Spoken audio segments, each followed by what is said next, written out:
va connaître une interruption parce que il faut respecter la période de la réserve électorale et donc pour la fin du mandat, il n'y aura pas d'autres lives. Je le regrette un petit peu parce que j'aimais bien ce rendez-vous mensuel avec vous qui me permettait de donner des réponses. Alors je ne peux pas ouvrir cette soirée sans évoquer le triste événement de la semaine dernière, de mardi dernier, cette prise d'otage. Alors je ne vais pas épiloguer, simplement ce que je voudrais dire ici, c'est d'abord saluer. Saluer le professionnalisme et l'engagement des forces de l'ordre au regard de cette prise d'otage. Étant au cœur du dispositif, j'ai pu en effet véritablement mesurer ce qu'était le professionnalisme de toutes ces forces de l'ordre, du RAID, des CRS, et puis remercier bien sûr les représentants de l'État, monsieur le préfet, monsieur le procureur de la République, monsieur le directeur de la sécurité publique, qui ont été présents tout au long. Heureusement, le soulagement a été là, le dénouement n'est pas dramatique. Moi, je ne veux pas épiloguer pour savoir véritablement quelles étaient les motivations ou quoi que ce soit. Je voudrais aussi rendre quand même hommage, en votre nom, je crois, tous et toutes, Blagnacaises et Blagnacais, à celles qui ont été prises en otage, à leur courage et aussi à leur sang-froid et à leur lucidité dans ce moment difficile. Bon, c'est derrière nous. Le dénouement, je l'ai dit, n'a pas été celui que l'on aurait pu craindre et je crois qu'il faut s'en féliciter. Voilà, donc maintenant je vais vous annoncer mon invité. Alors mon invité c'est William Laguerre, qui est un rugbyman. Alors effectivement à Blagnac aujourd'hui, les clubs sportifs on réalise tous des performances assez exceptionnelles. Le football, qui réalise une très bonne saison. Les lames gymniques avec un des gamins qui sera peut-être bientôt aux Jeux Olympiques. Le badminton avec des performances tout à fait extraordinaires. La boxe où nous aurons probablement un boxeur aux Jeux de Tokyo et certainement 2 boxeurs aux Jeux de Paris. Et puis le tennis, là aussi. Donc, et naturellement le rugby. Oui. Donc William, une belle saison. Une très très belle saison. On a fini seconde des phases de poule, donc c'est un très bon résultat. Il y avait des équipes qui étaient dans la poule élite l'année dernière et on a su les contrer. Je pense à des grosses équipes comme Narbonne. Donc on peut être satisfait déjà de cette première partie.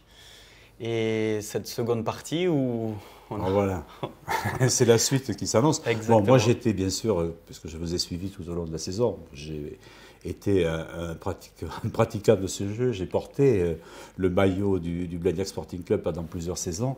C'est vrai que bon, on a eu un beau quart de finale à Blagnac, un quart un peu plus compliqué à l'extérieur, mais enfin c'est passé. C'est passé. Et samedi, on est en demi. C'est ça. Alors, ça.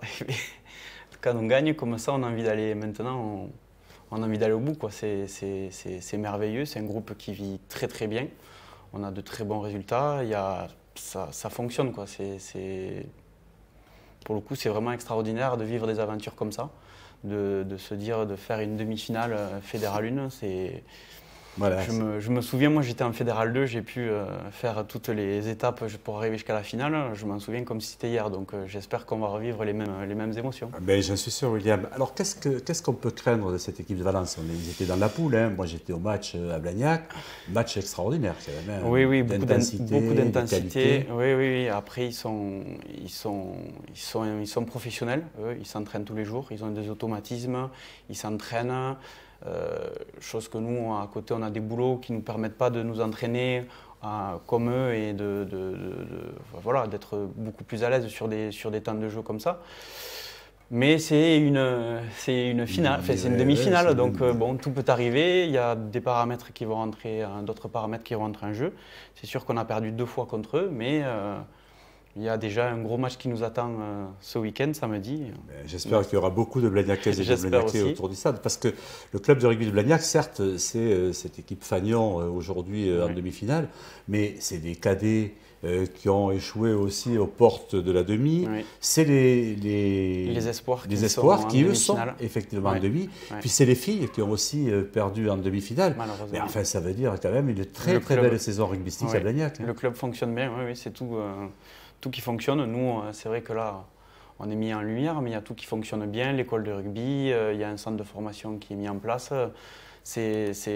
Voilà, tout fonctionne, tout roule et c'est agréable de voir qu'on peut même compter sur des jeunes qui montent. Je ne suis pas le seul Blagnacais, il y a Mathieu Vachon qui a été formé à Blagnac, il y a Benjamin Dorbedin, oui. Ochoa, enfin il y en a, j'en oublie, et après peut-être des jeunes qui vont venir avec nous, peut-être les futures années, on espère. Tout à fait. Alors moi, ce que je voudrais quand même que les Blagnacaises et les Blagnacais sachent, c'est qu'on a cette équipe de rugby qui d'abord fait plaisir tous les dimanches quand on va les voir au bord du stade, cette école de rugby, et puis il y a un investissement du club aussi dans les quartiers, avec une présence, avec Rebond qui est aussi présent, et ça aussi c'est quelque chose d'assez remarquable. Oui, exactement. Ça a été initié par Benoît et par Fred, donc c'est... Voilà, alors Benoît, il faut préciser, c'est Benoît Treille le président, et Fred, c'est Frédéric Michalak qui, effectivement, s'est rapproché du club l'an passé et qui apporte là aussi une touche un peu particulière. C'est ça. Non, c'est très bien, Il y a beaucoup de choses qui se passent autour de Blagnac et c'est bien qu'on en parle. C'est un club merveilleux. Moi, j'y suis toujours depuis tout petit, donc je m'y suis toujours bien senti et c'est bien qu'il y ait tout cet engouement autour de Blagnac. Les résultats sont là, donc on est un peu plus mis en lumière, mais il y a tout un travail derrière avec tous les bénévoles, tous les éducateurs qui sont là, et je pense qu'il y a tout un club qui fonctionne bien, et je suis ravi pour ce club. Ben écoute, moi je suis très content parce que, bon, je l'ai dit tout à l'heure, il y a le club de rugby et finalement il y a une émulation qui se fait entre les sports. Parce que tout à l'heure j'en ai cité un certain nombre, je ne les ai pas tous cités, parce que finalement on a une performance sportive et Blagnac est une ville sportive finalement. Oui. Oui. Après je ne suis pas trop tous les autres. Non, mais Blagnac est une ville sportive. Alors bien sûr, on est dans le sud-ouest, bien sûr. Le rugby c'est quand même quelque chose. Bon, moi j'ai aussi, je te l'ai dit tout à l'heure, pratiqué ce jeu. Voilà. Et ça fait plaisir de retrouver aussi des anciens qui sont autour du club. Bien sûr. Ça a été une impulsion de Christophe Delot qui il en parlait, il voudrait que tout le monde revienne autour de Blagnac. On a une image à tenir et on sait que si les anciens reviennent déjà, ils sont venus 2-3 fois sur notre préparation de match l'année dernière et ils ont vu comment on se prépare. Voilà. Qui se mettent un peu dans notre place et qui voient tous l'investissement qu'on met à chaque fois qu'on joue un match, on se donne à 300%. Pour le club. Donc c'est bien qu'il y ait tous ces anciens qui reviennent. Il n'y a qu'à voir quand ils viennent nous supporter, même à Bourgoin, ils sont venus, ils viennent partout. Donc c'est vraiment c'est génial pour nous. C'est vraiment un gros soutien. Donc c'est bien. Bon alors je ne vais pas le retenir trop longtemps à William parce que il a entraînement ce soir. Donc, et puis je ne voudrais quand même pas me faire tirer les oreilles par Christophe Delot en me disant mais comment il était en retard à l'entraînement à cause de toi. Donc on va le libérer. Ce que je veux dire simplement à toutes les Blagnacaises et à tous les Blagnacais, venez supporter Blagnac samedi soir. Le match à 19h au Ramier. Mais il y a toute une après-midi sportive autour de ça. Le club a envie de faire des animations. Il y aura des matchs avec des anciens, etc. Donc voilà, venez supporter le club de rugby parce que derrière, c'est aussi supporter Blagnac que de supporter le club de rugby. William, merci beaucoup. Merci encore d'avoir accepté de venir partager ce moment avec moi. Merci pour l'invitation. Merci. Au revoir. Bien, donc vous l'avez vu, un moment sympathique avec William Laguerre. Et donc, c'est important aussi de voir comment l'activité sportive se développe à Blagnac. Alors, je voudrais quand même passer aussi sur quelques points d'activité locale. D'abord, effectivement, vous dire, parce que ça se prépare dès maintenant, vous dire, voilà, les vacances d'été, elles vont être là. Comme toujours avec des animations, n'hésitez pas, Blagnacaises et Blagnacais, à consulter la plaquette. Là aussi, nos associations se mobilisent, s'investissent pour offrir des stages, des accueils, et c'est extrêmement important. Et puis, puisqu'on parle d'actualité, Voilà, moi je voudrais vous parler d'actualité. J'ai eu plusieurs questions tout au long des lives et des échanges que nous avons eus sur un sujet qui est un sujet préoccupant, qui est celui des moustiques. Alors effectivement, le sujet des moustiques, il est posé. Moi, les habitants de Lagnac me disent, mais monsieur le maire, on a beaucoup de moustiques. Alors effectivement, moi je ne suis pas un magicien, je n'ai pas une baguette magique pour faire partir les moustiques, mais nous avons mis en place des dispositifs qui sont des dispositifs multiples, complexes. La première des choses, c'est qu'on s'attaque tout de suite aux larves. Donc, sur tous les espaces là où on a des eaux stagnantes, on a introduit des produits, je le précise, biologiques, hein, pour tuer les larves. Et puis, on a aussi tout un travail qui est fait autour des chauves-souris, puisque vous le savez, la chauve-souris est très, très, très friande de moustiques. Hein. Une chauve-souris peut arriver à avaler près d'un millier de moustiques dans une nuit. Donc, vous voyez, là aussi, donc on a mis des nichoirs en place. Et puis, en fait, pour compléter, on a implanté plus de 200 pièges de ce type. Vous voyez, ce sont des pièges qui, effectivement, permettent la capture des femelles, puisque chez le moustique, c'est la femelle qui pique. Et donc, en fait, qu'est-ce qui se passe? C'est que ces nichoirs qui sont implantés là où les moustiques, où les femelles moustiques peuvent effectivement trouver de quoi réaliser leur ponte, eh bien, elles vont venir pondre ici. L'objectif, ce n'est pas effectivement de capturer la femelle, mais par contre, c'est de faire en sorte qu'on n'ait pas une prolifération. Donc la femelle moustique vient, alors vous voyez, on lui a même fait une petite échelle pour qu'elle puisse descendre, elle va réaliser la ponte, et bien sûr, la ponte est ensuite enfermée dans ce piège, de telle sorte qu'on évite la prolifération, des moustiques. C'est aussi une démarche sur laquelle on peut travailler. Alors ce piège, il a la particularité, dans un rayon de 20 mètres à peu près, de protéger l'espace, puisque effectivement les moustiques, et notamment les femelles, sont attirées par ce piège. Et donc chacune et chacun d'entre vous peut, je ne sais pas, je peux pas du tout, pas du tout, j'ai pas complètement l'idée des prix, c'est quelque chose autour de 20 €, qui peut effectivement être mis aussi en place par les particuliers. Et puis on a à Blagnac une association, les Brigades du Tigre, où des particuliers se sont organisés aussi, parce qu'en effet, ce problème, c'est l'affaire de tous.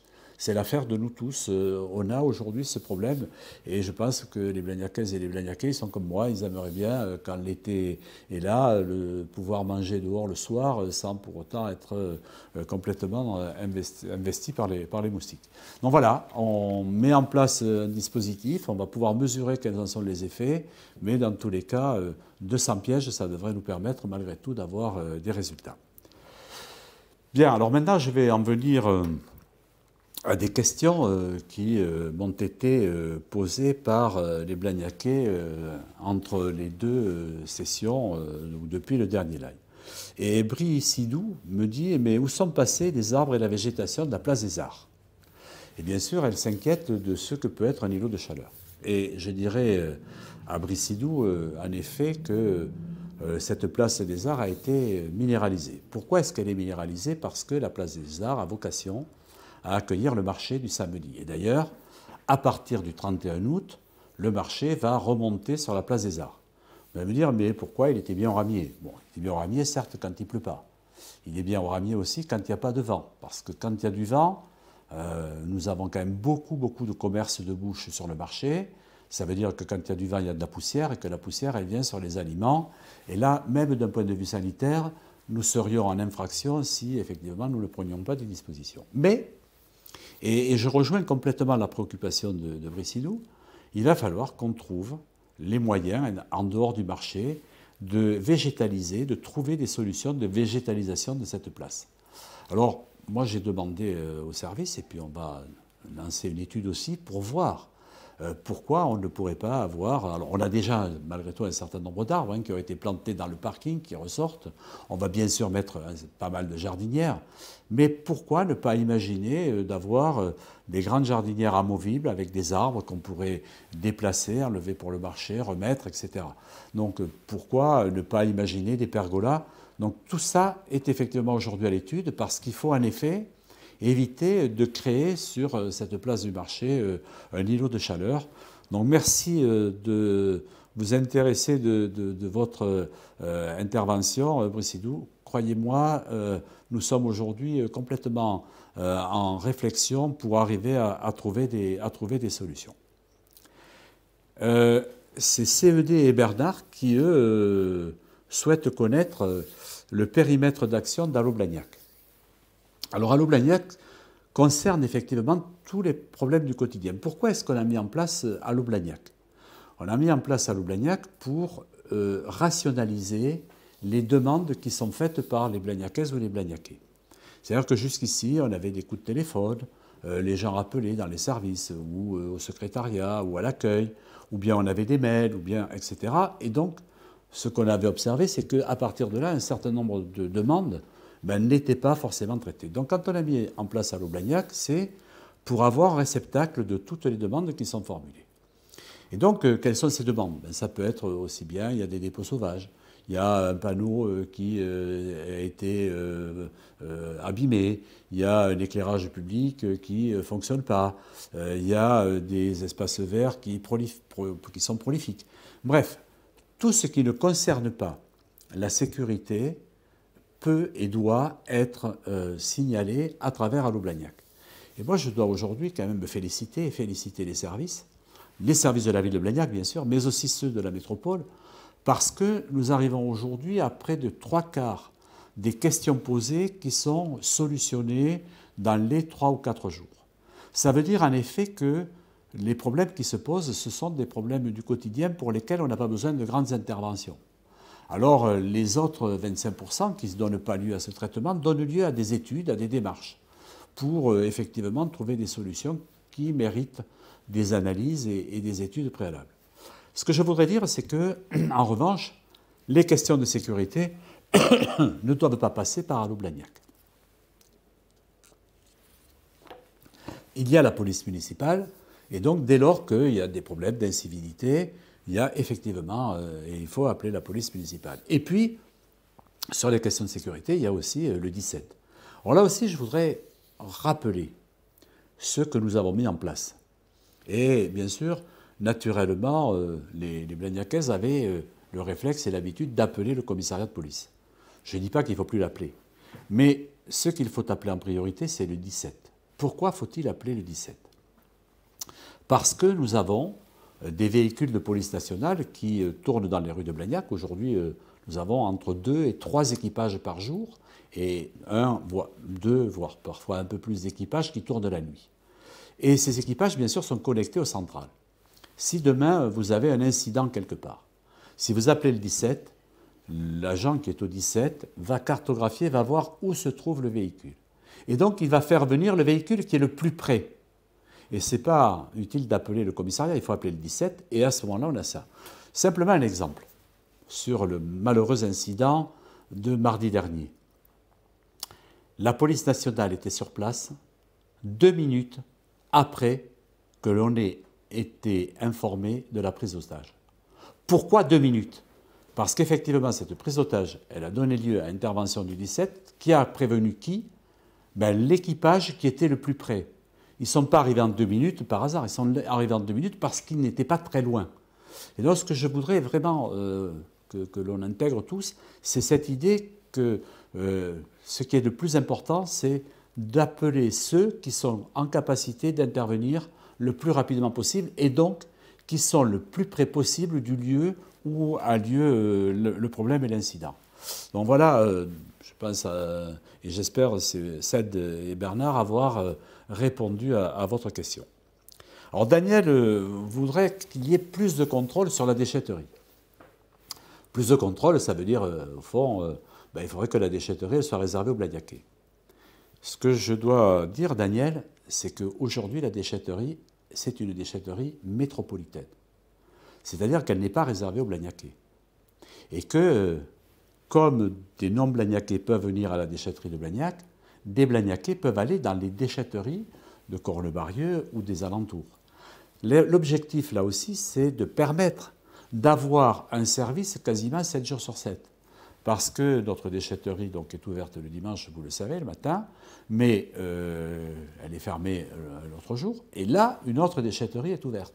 Donc si vous voulez, l'objectif c'est de dire, pour les métropolitains, c'est l'offre que nous souhaitons la plus large. Alors après, c'est vrai qu'il y a une réglementation.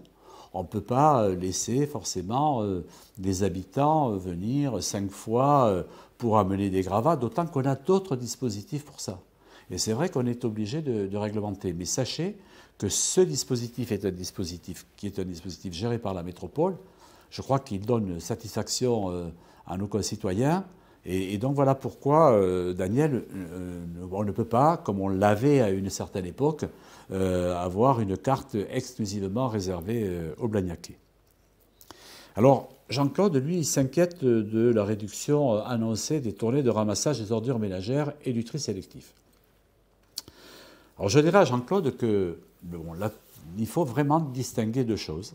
Distinguer les déchets ménagers de ceux qui relèvent du tri sélectif. Pour les déchets ménagers, en effet, aujourd'hui, on est à 2 passages par semaine et on se rend compte, notamment lorsque l'on est sur du pavillonnaire, hein, que on n'a pas un remplissage de ces containers. Et donc, les études montrent que l'on peut passer à 1 ramassage par semaine. Ça veut dire effectivement qu'il faut modifier la taille des containers. Alors que si on passe 1 fois par semaine, il faudra que les containers soient en capacité d'accueillir un peu plus de déchets. Pourquoi? Bon, d'une part, naturellement, pour essayer de réduire les coûts, parce que vous le savez, ce qui va être en croissance importante, ça va être tout ce qui est relatif au traitement des déchets. Mais aussi pour éviter tous les problèmes de pollution qui vont avec, et pour faire passer l'idée qu'il faut faire un effort en la matière. Ce qui avait été envisagé, c'était, s'agissant du tri sélectif, là de passer à un ramassage tous les 15 jours. Et je le dis clairement ici, j'en ai fait la déclaration en conseil métropolitain, j'ai écrit au président de DECOSET, il est hors de question qu'on réduise le ramassage du tri sélectif. Pourquoi?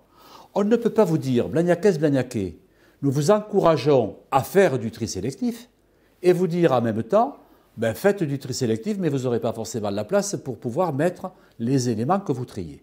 Donc, du coup, la métropole est revenue sur cette orientation et dit effectivement, sur le tri sélectif, il faut qu'on voit. Et ce, d'autant plus qu'un certain nombre de déchets qui aujourd'hui ne peuvent pas aller dans le tri sélectif pourront y aller demain. Donc il faut effectivement, à partir de là, qu'on soit cohérent.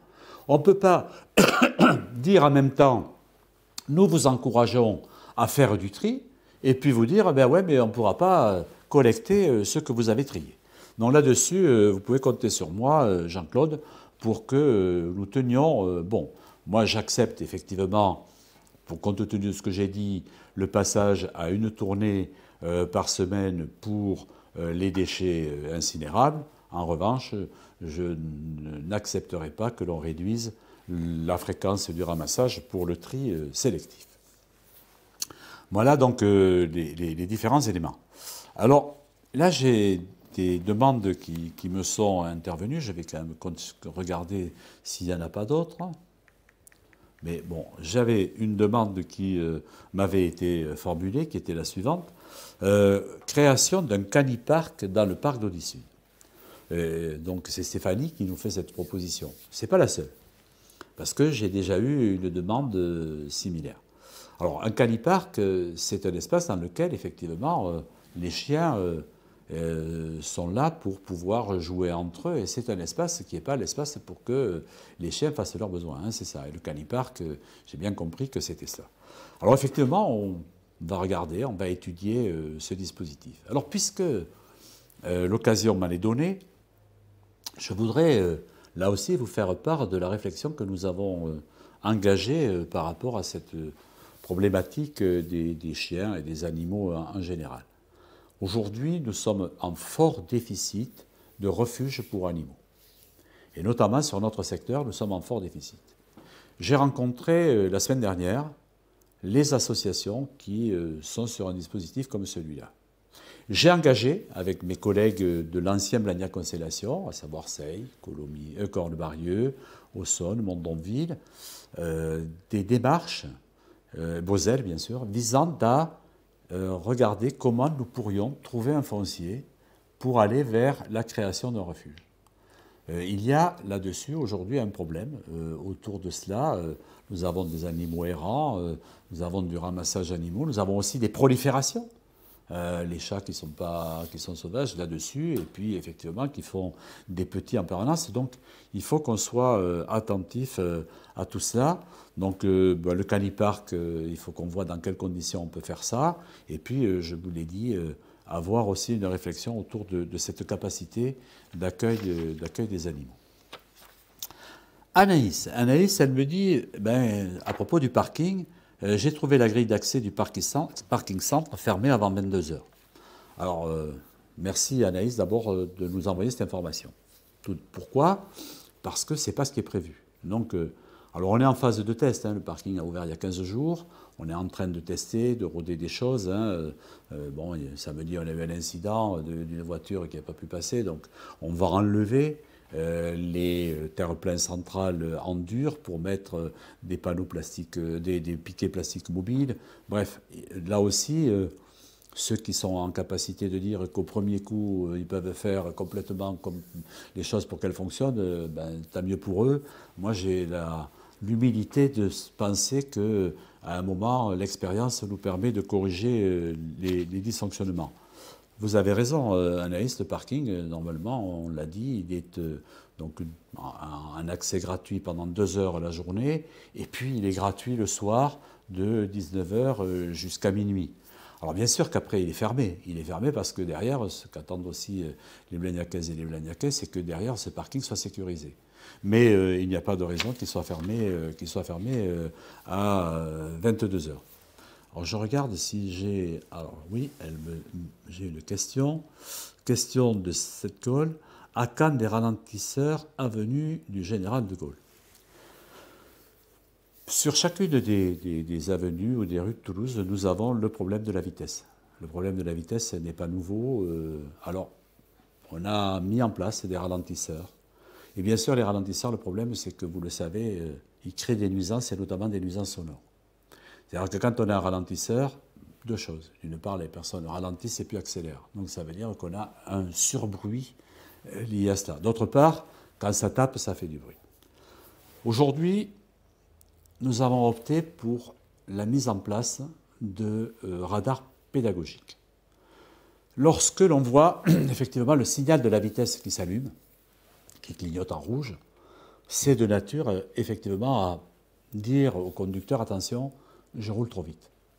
On en a mis un avenue du Général Compense, et il faut que sur toutes les avenues, toutes les rues et les avenues surtout, sur lesquelles on a observé des excès de vitesse, on va effectivement avoir une politique de mise en place de ces radars pédagogiques. On va là encore une fois, parce que les solutions, elles ne sont jamais directes et définitives, on va tester l'effet de ces radars pédagogiques. Et on regardera si effectivement c'est une solution. Vous savez, le problème de la vitesse, je pense qu'on ne le résout pas avec un seul dispositif. On le résout parce qu'on a la possibilité de mettre en place une série de dispositifs. Ce que nous faisons sur ces questions-là, et on le fera sur l'avenue du Général de Gaulle comme on l'a fait partout, c'est que nous travaillons avec les riverains. On en est peut-être à une trentaine de réunions que l'on organise avec les riverains des différentes rues sur des questions de stationnement, sur des questions de réorganisation de la rue, sur des questions bien sûr de vitesse. Et on se rend compte que la solution, elle est généralement le résultat de la discussion. Pourquoi est-ce qu'on discute? Pourquoi est-ce qu'on veut consulter les riverains? Parce que moi je crois véritablement que l'intelligence pratique, elle est absolument indispensable. Et que ceux qui vivent les problèmes sont ceux qui sont les mieux à même de nous proposer un certain nombre de solutions.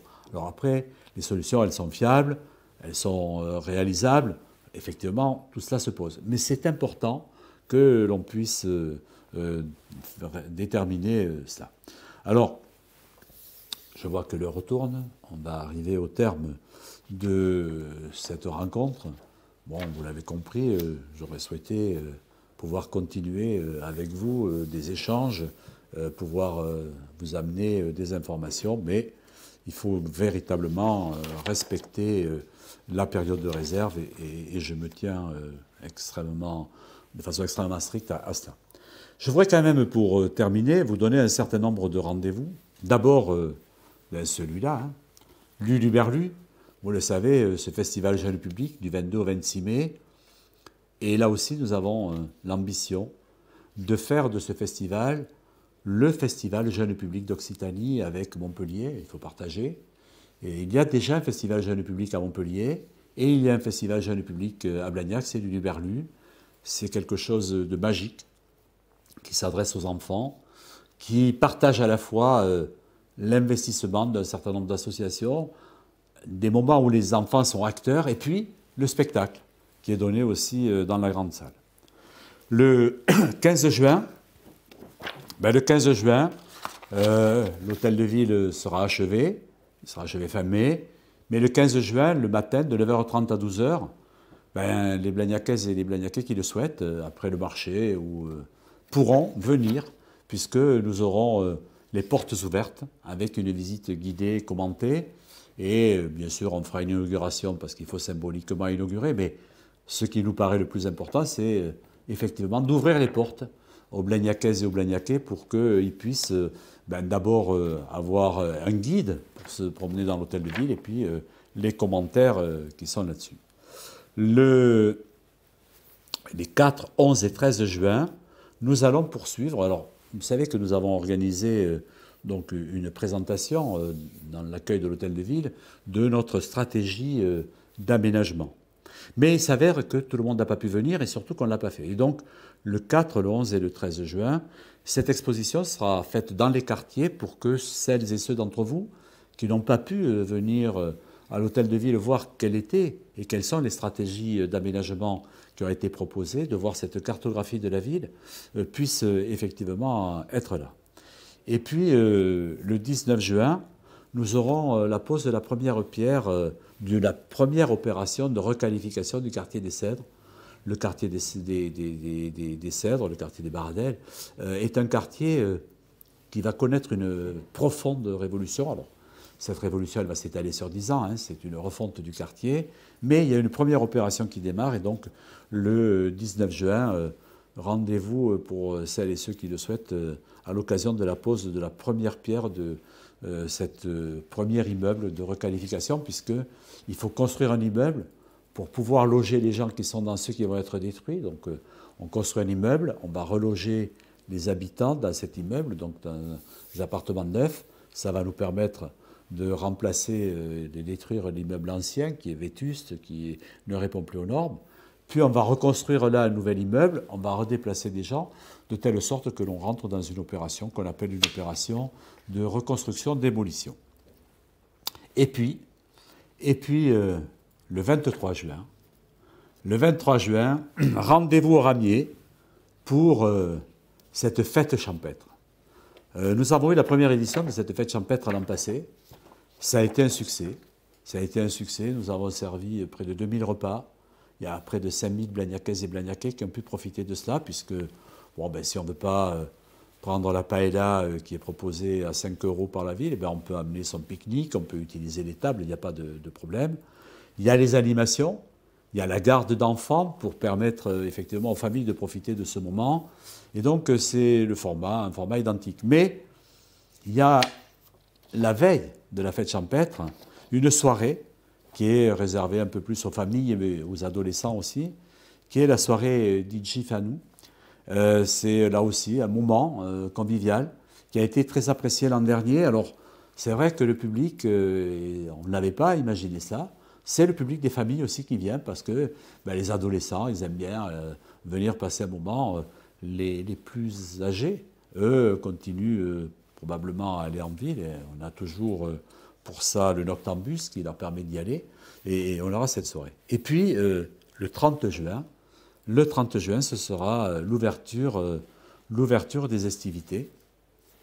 Donc, ce rendez-vous de l'été pour les enfants qui ne peuvent pas forcément partir en vacances ou ceux qui peuvent aussi bénéficier de ces estivités avant de partir ou en revenant de vacances. Bref, c'est un moment très important dans le parc du Ritouré. Un moment de rencontre avec beaucoup d'activités, beaucoup d'animations. Voilà. Donc, je voudrais, avant qu'on se quitte, remercier ceux qui suivent ces Facebook. Remercier aussi celles et ceux qui prennent le temps de m'adresser des messages pour avoir les informations. Je m'emploie le plus possible à essayer de répondre aux questions que vous posez, mais voilà, maintenant il faut laisser une campagne électorale qui va se dérouler. Elle fera et elle aura aussi ses vertus pour que chacun puisse exprimer et expliquer ce qu'est sa vision de la ville, ce que sont les projets qu'il a pour la ville. Et donc, moi, je vais me retirer sur la pointe des pieds en vous souhaitant, somme toute, d'ores et déjà, un joli mois de juin et puis pourquoi pas un bel été. Merci dans tous les cas, encore une fois, pour votre participation. Au revoir.